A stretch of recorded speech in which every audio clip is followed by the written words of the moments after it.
大部围和小部围是位于德岛县西部吉野川上游的溪谷，而吉野川则是四国第一大河川，也因此受到强劲水流的切割，所以变成了现在看到的这个结晶片岩状态。那部围就是行走很危险的意思，走小步也危险，走大步也危险，所以称为大部围、小部围。小部围因为它的河流更加的快速，所以呢很适合做泛舟。大部围的话呢，则是比较平缓，所以有大台的这种游船可以坐。那我们选择的呢，就是号称非常喜欢台湾的老板娘的店啦。等一下影片后面，老板娘会上来跟大家讲个话哦。那大部围的游船大约是30分钟，来回共4公里。沿途可以看到古老的岩石因为地层的挤压涌到上面来，再经过河川的切割，形成一种很特殊的片岩状态。那游览船上面的话呢，有提供中文的解说，所以大家可以听得非常的清楚。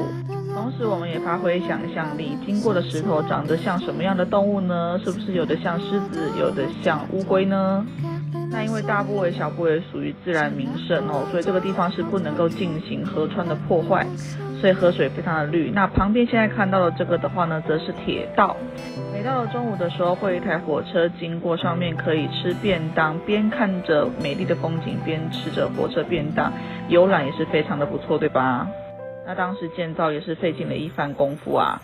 那这个溪水非常的清澈，你看还有养这么多的鲤鱼。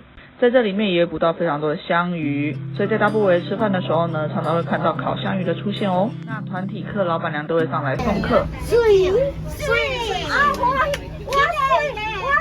最表爱你啊，爱你啊，台湾，我是日本人，我的是不是台湾？拜哦哈。我跟你讲嘞，你穿啥呢嘞？你不是耶，再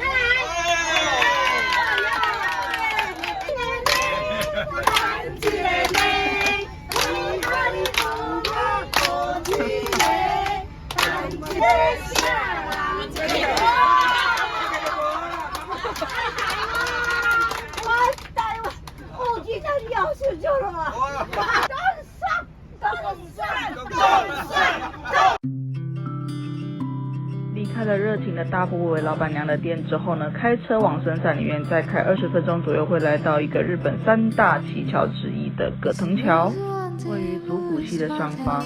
据说这个葛藤桥是当时平氏和源氏战争之后的落败的平氏一家人躲到深山里面创建世外桃源时所做出来的桥。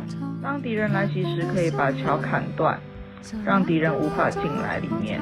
那因为是葛藤所做的桥，所以其实缝隙蛮大，走起来有一点点恐怖，而且会有一点点摇晃，但是非常的特别，也是一个非常棒的体验。进来的话呢，需要买门票500块钱日币才可以走这个葛藤桥哦。那葛藤桥每3年需要重新整建一次，全长45公尺，距离水面大约15公尺，被指定为国家的重要民俗文物。大胆的你记得来挑战看看哦。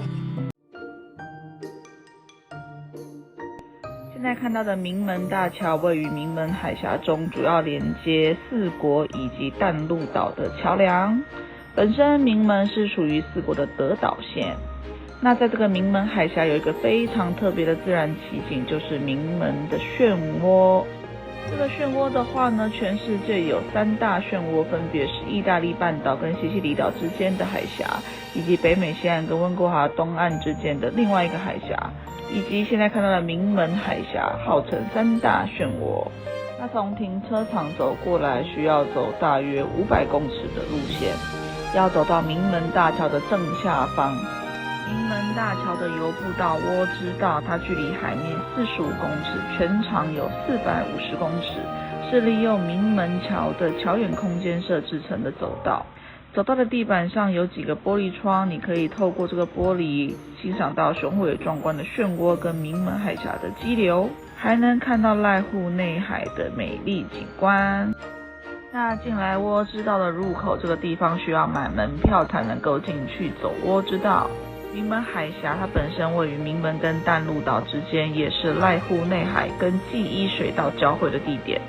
这里的潮水涨落时的落差高达 1.3 公尺，潮流的速度最快可以达到每小时15到20公里，因此而造成无数大小不一定的漩涡，最大的漩涡直径长达20公尺哦。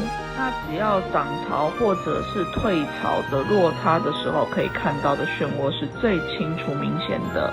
也就是说，一天你有2次机会，前后大约有3个钟头左右的时间，你可以看到比较明显清楚的漩涡。你也可以选择搭乘观光客船近距离的观赏。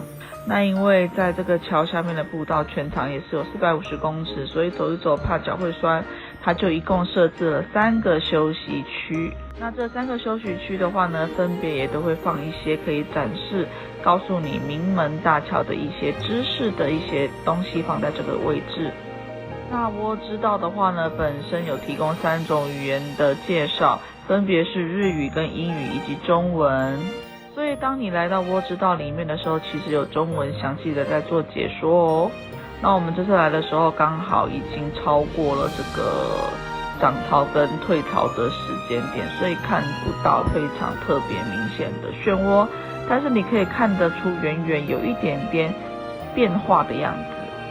那如果今天你不想要付门票钱进来走窝知道的话，在名门公园的地方有2个展望台，分别是千蝶府展望台，这也是全世界非常有名的阿波舞的祭典的起始地。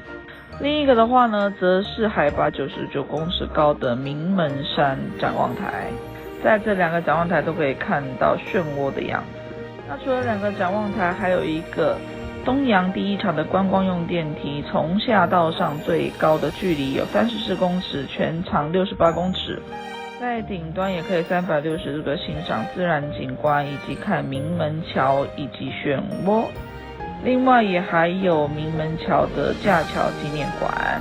那因为是海边嘛，所以这附近的这个餐厅大部分贩卖的都是生鱼片相关的食物哦。